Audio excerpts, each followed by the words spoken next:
Hi everyone, it's me, Kelly Sunflower. So I'm on today to wrap this challenge up. So I'm going to be doing questions 27 through to 31. Okay, so question 27 is, what is the strangest place you read 2010 to 2019, and tell us about that reading. I don't know what you define as strange, because strange to one person isn't strange to another person, so I can't really answer that question. Question 28. Have you ever turned someone from a non-tarot believer to a tarot enthusiast? Yes, I have. The person that I mentioned in prompt 9, which was the a memorable reading in 2019, she was actually skeptical, and after I gave her that reading and it came to pass, she started to believe in tarot and started to go to meetups and started to, buy tarot decks and stuff. Okay, so question 29, your top 5 underrated tarot decks. So underrated to me means something that is not shown regular, and everyone's got their own interpretations, but the deck that I'm going to show for this prompt are decks that I don't see much flip throughs of. I don't get much kind of publicity, but to me I think they're good decks. So I'm going to flip the camera around and quickly show you what I consider to be 5 underrated decks. Okay, so one of my first decks that I consider to be underrated is the Navigators Tarot of the Mystic Sea. This is a US Games deck. Also comes with this guidebook by Julia A. Turk, and it's kind of like a Thoth inspired deck. So I'll just read a bit from the back. So the Navigator Tarot of the Mystic Sea is a guide to the language of symbols used in Julia A. Turk's peakless tarot system. The system in the cards represent our hidden voices and give meaning to dreams and visions. Navigating through the Mystic Sea, you will learn to use symbols to decipher subconscious messages and read a harmonious balance between your inner self and outer characteristics. So it's got kind of like colour illustrations, and it highlights each of the 78 cards in the deck. So let me just give you a quick flip through of the cards, because I don't want to make this video too long. So as I said before, I think they're Thoth inspired because the backs of the cards had the Kabbalah on there. And so this is the 10 of Cups. It's a very unusual sort of deck. Lovely sheen cardstock. So this one here is the Magician. And it's got keywords on top as well. Encapsulation, it's got there's the keyword for the Magician. So you've got the Fool. I'll just show you one more card from this deck. Got the 8 of Cups. So it's a Thoth inspired kind of deck with keywords, and obviously tarot, Navigator Tarot of the Mystic Sea, US Games thingy, and you get like a little key word card there, or a little explanation card. This deck is still in print, I think, so I will leave a link to this all the decks that I go through in the description bar in this video. Okay, the next tarot deck is this tarot deck here. It's called the Nimue-Tarot by Vivian Stewart Jones. It's an indie deck, not too expensive actually. It came in this little white tap box. It's 79 cards. It's got an extra card. It's Rider-Waite-Smith inspired. Lovely backs of the cards that are reversible. Lovely sheen kind of finish. I'll just show you a few cards. That's the 9 of Coins. The 10 of Swords. The 4 of Swords. And the Hermit. I've never ever seen a flip through of this deck on YouTube, so that's why I feel that it's a bit underrated. I'll show you the 5 of coins or 5 of pentacles. Isn't that gorgeous? So the Nimue-Tarot by Vivian Stewart. Okay, let's just put this deck back. Another tarot deck that I feel is underrepresented is this one. It's called the Sheldon Douglas Tarot. I've had this deck for very many years, yeah. This is the guidebook that comes with it. The Tarot Origins, Meanings and Uses of the Cards by David Sheldon.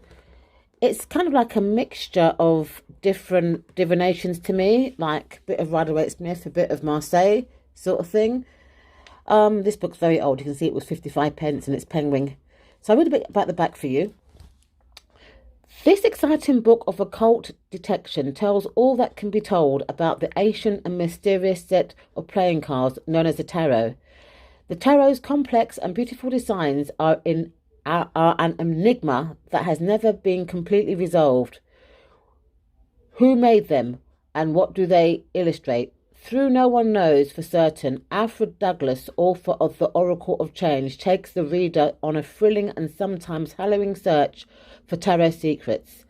Uncovering clues in many traditions, myths and religion, he investigates the cards' historical, mystical and psychological significance, including their relation to Jungian theory. He also shows how to read them both upright and reverse, and he discusses the means by which they may be used as an aid in mediation.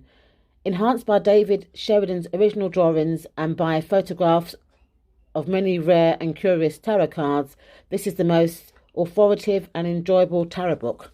But bearing in mind, I think this book was written in the 70s. You can tell by the language. Let me see when it was first. Yeah, 1973 it was first published by Penguin Books. It's got quite a good index in there, you know, and stuff.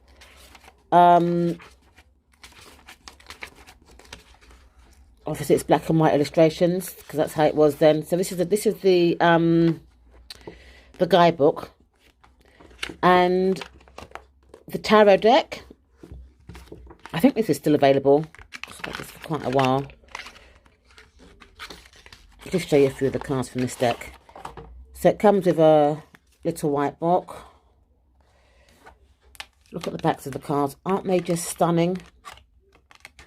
Like purple. Lovely.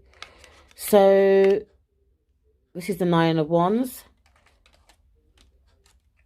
The 10 of Wands. Let's move it up a bit so you can see it in the camera. 10 of Wands, and that's the 9 of Wands. 10 of Wands. Knight of Batons. There's a few Pippish cards here if I can find them, so I can share them with you if I can. Probably won't be able to find them.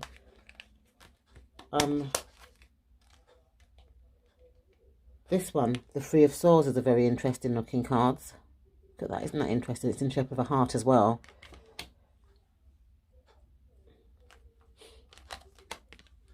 Four of Swords. It's very 1970s kind of decor to me. Five of Swords. Okay, so this is the Sheldon Douglas Tarot. Okay, so let's put this away and move on to my next deck. So another deck that I feel is not spoken about a lot is this one here. It's the Jolanda Tarot. It's an AGM tarot deck. Try and read it for you in the English version. Tarot is a magical alphabet, no more difficult to learn than to learn any foreign language. When we learn how to read the symbols, we also learn how to read the sacred life codes in the human book of life. The power of the subconscious mind to predict coming events is enhanced. 78 card booklet with keywords for the meanings of each card included. So I think this is a Thoth inspired deck. Comes with a booklet, which I don't personally find informative. I wanted to get the guidebook for it, but the guidebook is written in, I think it's in Swedish or something. So I have to make do with the little white book. It's got borders, which some people might find off-putting, but I actually quite like the borders. These are the backs of the cards, lovely backs to me. So this is the Four of Wands, Five of Wands, Two of Wands. Let's find another suit. Two of Cups,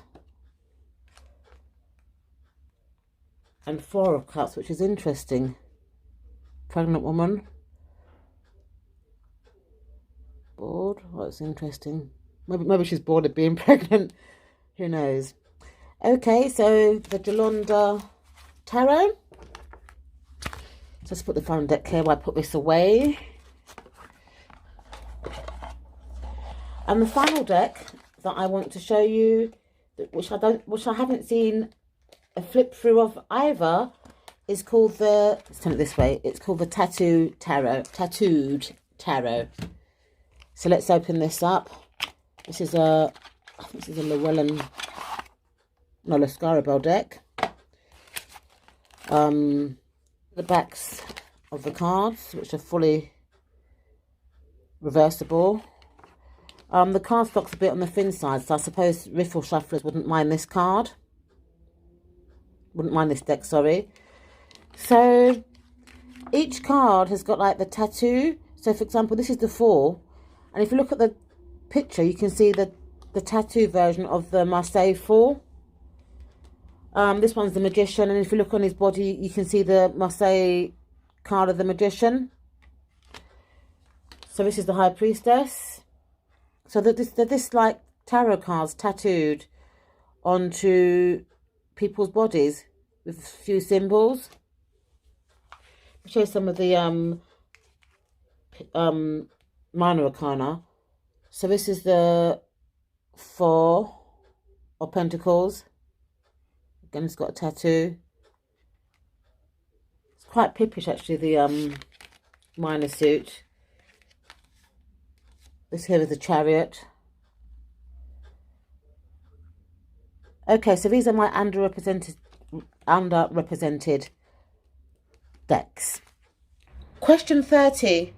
What tarot card do you feel best represents your art, meaning vibe, and why? Okay, so I've taken 3 cards from this deck here. It's the Afro Tarot. And I usually represent myself with 3 cards, and that's based on my zodiac sign of Leo. So that's the Sun card. I think that represents my personality, because people who know me know that I'm always laughing. I've got a great sense of humour. Bit of a happy clappy, really, off camera, to be quite honest.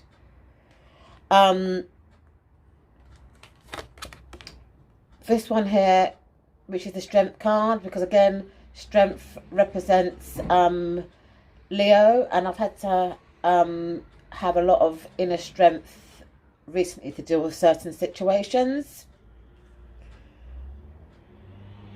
And this one here, the Queen of Wands, again represents Leo to me, and this is me in employment mode, i.e. work mode. Okay, and the final questions is, what are your tarot goals for 2020? Just to embrace tarot more. You know, tarot is never, you know, a tool to stop learning. You're always going to be learning things day in and day out. I think I want to explore other systems in 2020, possibly the Thoth deck, and possibly also the Golden Dawn deck. So really, I just want to enhance my knowledge in tarot, get more involved in my tarot community, and learn 2 new systems. So thank you so much, Effany, for putting on this challenge. I've enjoyed taking time out to do it. And thanks everyone who's watched me and supported me throughout this 31 days of tarot challenge. Take care, everyone, and bye.